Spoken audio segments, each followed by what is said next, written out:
আসসালামু আলাইকুম ফ্রেন্ড, এটা হচ্ছে ওলফ টাওয়ার ক্রেন WK160B মডেলের একটি বড় কনস্ট্রাকশন টাওয়ার ক্রেন। সো এটা খুবই হ্যাভি কনস্ট্রাকশন ইকুইপমেন্ট।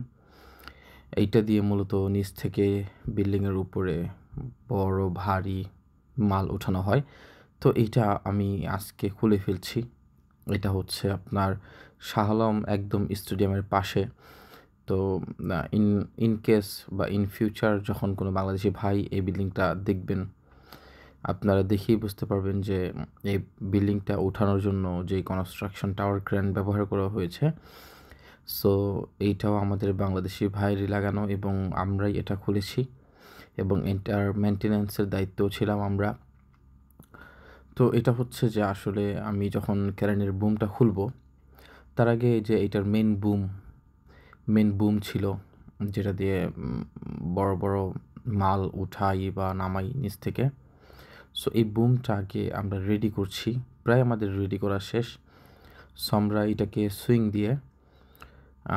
সুইং বামে বা লেফটের দিকে নিচ্ছি, বিকজ আমাদের যে মোবাইল ক্রেন এটা লেফট সাইডে পার্কিং করা ছিল। সো আপনারা অনেকেই হয়তো ভাবেন যে ভাই এত কষ্টের কাজ, এত রিস্কের কাজ, বেতন কেমন আসবে? আসলে বেতন এক একজনের এক এক রকম আসে। যার ভাগ্যে বা যার পরিস্থিতি যেমন, সে তেমন বেতন পায়।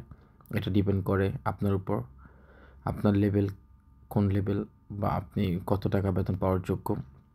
সো আপনারা দেখতে পাচ্ছেন এইখানে কিন্তু আমি অলরেডি কাউন্টার ওয়েট, মানে ওজন ব্যালেন্স রাখার জন্য যে ওয়েট, এটা কিন্তু আমি অলরেডি নামিয়ে দিয়েছি 2 পিস। এটা হচ্ছে সেই কাউন্টার ওয়েট 2 পিস। আরেকটা কথা বলে রাখি, এটা হচ্ছে যে এই যে কাউন্টার ওয়েট দুইটা একসাথে নামাচ্ছি। সো একসাথে এইভাবে কেউ নামায় না, বাট আমি নামাচ্ছি কারণ আমি আগে মোবাইল ক্রেন অপারেটরের সাথে বলে নিয়েছি যে তুই কি এই দুইটা একসাথে প্রায় 7.5 টন হবে, তুই কি পারবি? তো ও বলছে যে 7.5 টন আমি পারবো, কোনো সমস্যা নেই।